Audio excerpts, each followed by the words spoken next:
Get credit when you join LNER Perks. Visit lner.co.uk/perks.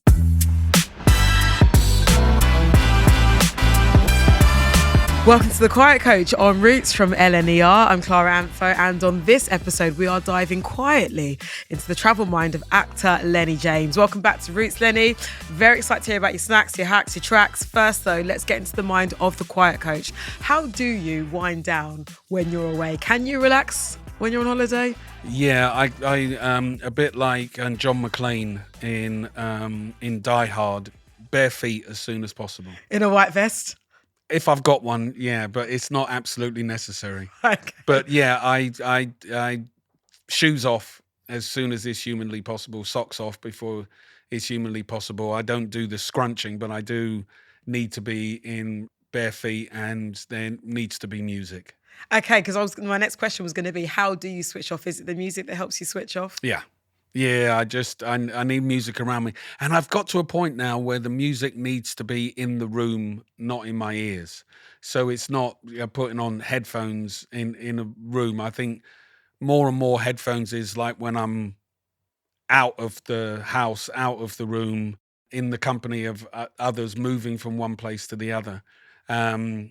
But if I'm playing music, I want it out of a speaker, and I want it filling the atmosphere around me, and that's how I wind down. And what are we hearing? What are we listening to? At the moment, Jacob Banks. Oh, gorgeous voice. Lovely, Yeah. rich, deep tone. Yeah, I don't know what it is, but at the moment, he's when I want to listen to something, he's what I want to listen to at the moment. How did you first come across his music?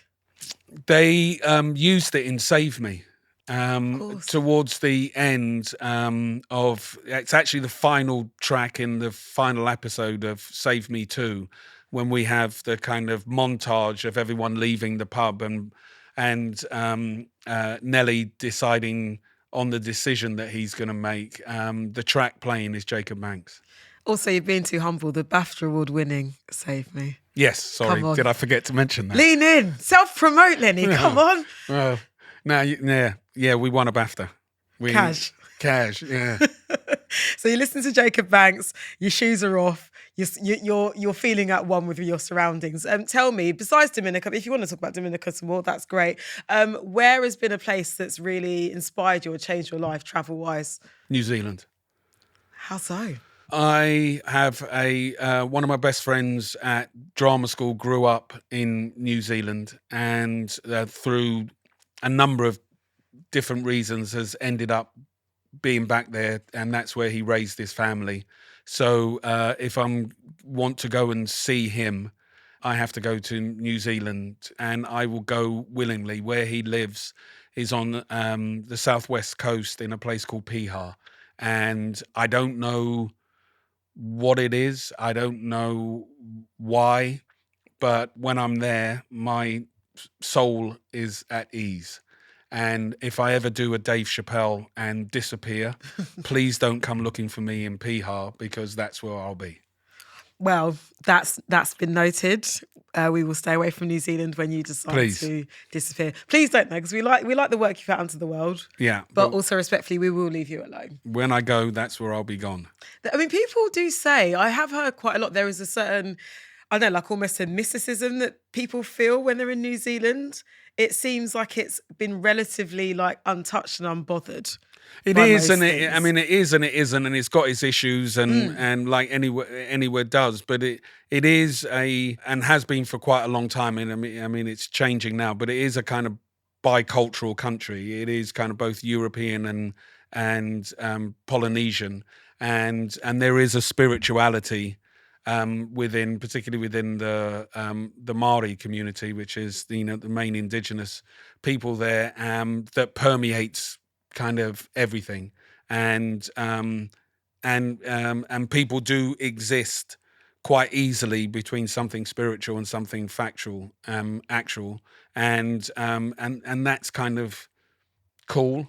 I wouldn't profess to be an expert in any way about it, but what little I know kind of speaks to me. It feels like a way of exercising your spirituality that seems healthy and acceptable and not imposing. Mm-hmm.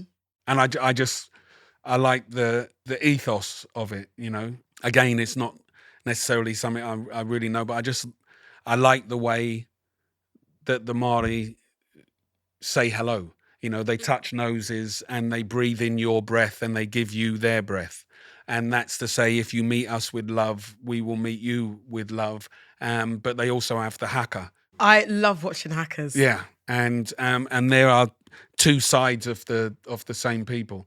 And yeah, I've had a ongoing relationship with that place for nigh on 30 odd years now. And yeah, it's my quiet place. Love that. And again, it will remain your quiet place because when you do disappear, we're not going to bother you. Don't tell anyone. We're just going to let you enjoy. Okay, let's get into your snacks, tracks, and hacks. Snacks first. Now, earlier, you did mention a love of hot pepper sauce. Is that the one thing you're taking with you wherever you travel, or are there more creature comforts from the UK when you're on the run? Yeah, there'll be Snickers and Red Label tea bags. See, you've been living in, I guess, between here and the US, over 20 years now. How hard is it to get like the good British stuff when you're out there? You can get it, but it's extortionate. Right. What are we talking? £10 for tea bags? Yeah, at least. Oh. And now the worst one is hot pepper sauce, and because I ain't fancy, so it's Encona, of course, for me. So you can at one point it was $17.50 for 3 bottles. I'm trying to do a little conversion. Well, that's about £12. It's about 14 pounds for 3 bottles. They're a quid or something. That's ridiculous. It's absolutely ridiculous. But I bet you paid for it. I did at one point. I'm not doing it now. I just tell everyone who's coming in, if anyone's coming in, I go, but hot pepper sauce, and tell them which one and tell them where to find it. You've become that uncle. I've become that guy. Bring me some hot pepper from the UK. Hot pepper sauce from the UK. But, and every time I come home now, you'll hear my suitcase clank. And it's not whiskey or wine or duty free. It's hot pepper sauce. Do you know what? Fair play. Yeah. Fair and it play. lasts. It lasts. So, I've always got some in the cupboard. I guess that's a result of playing a character in a zombie apocalypse. You know how to like bulk buy. I know how to bulk buy and I know how to stuff. Pack. Yeah. I respect it. Tracks. So you mentioned you listen to Jacob Banks a lot. Anything that takes you to a particular memory of a holiday? Any songs that transport you to a great place you've been? Anything Bob Marley is Dominica. Anything Bob Marley is when I was a kid going to Trinidad. Anything soca is Trinidad. Anything calypso is Trinidad. But yeah, anything Bob Marley reggae music kind of is always there. When you were growing up, was your mum playing you a lot of calypso in the house? There was quite a bit. I mean, like I said, it was a very religious household. So there was much more Jim Reeves and then there was kind of soca music. But I do have quite a strong memory of Otis Redding. I think where I get my love of Otis Redding and Aretha Franklin and Stevie Wonder is from my mum. Great taste. Yeah. Great taste. Yeah, and I've made sure that my kids know the difference between good and bad music. Are you now doing that thing where if the radio's playing and you're all in the car together and there may be, a 2025 track playing using a sample from a classic record, are you saying, oi, just so you know? No, they already know. Okay. They already know. No, we schooled them. Okay. We schooled them in music history. My girls, if you play something, they'll go, that's a Stevie sample or that's a such and such. And there's a few things. I think over the last couple of years, just because of what age they are now and where we are, is the first time that we've not been aware of the same kind of music. But if there's gigs going on, they're still phoning up and saying, do you know this person? Do you want to come? So we're very connected by music. And we did do, when they were growing up, making sure they not just knew the tracks, but knew where it came from and knew what it was about. And we did the same with films as well. So they're pretty well schooled in a good filmic knowledge and history and a good music knowledge and history. Parenting done well. That's the only thing I got right. Salute to you. Salute. They sound like wonderful kids. Yeah. They sound wonderful. All right, hacks though. Did you do that right?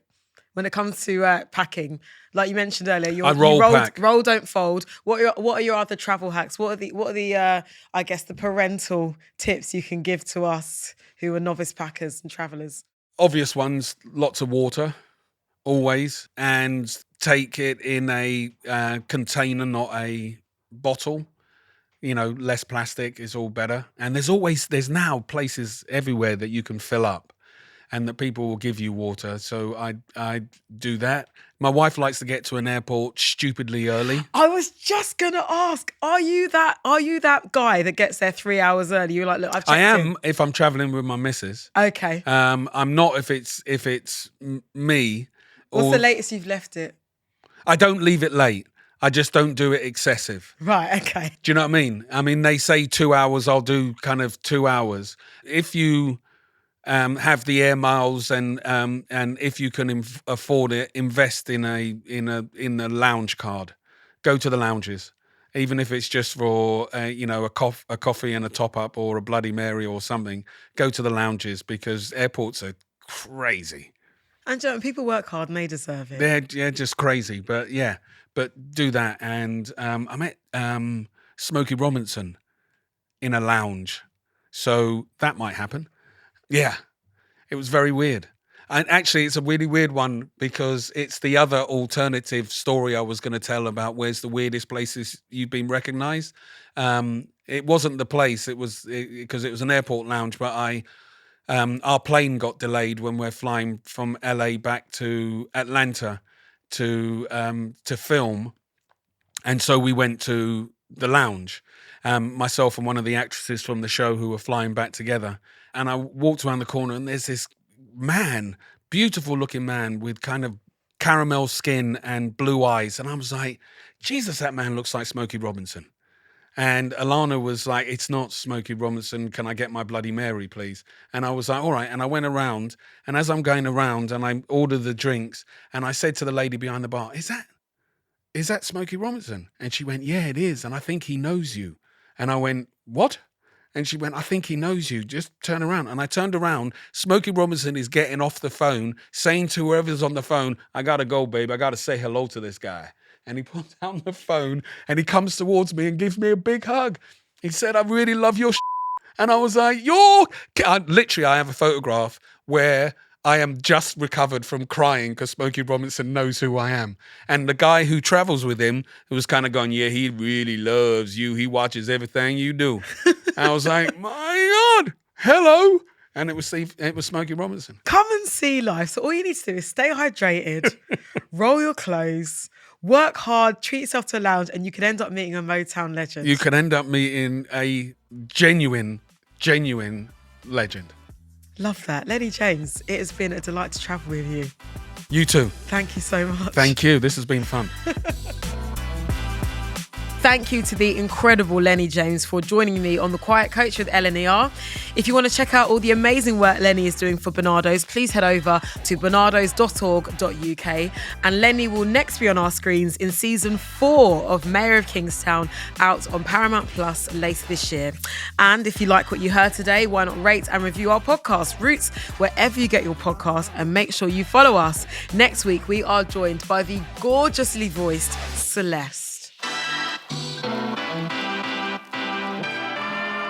Get credit when you join LNER Perks. Visit lner.co.uk/perks. Roots from LNER, a distorted production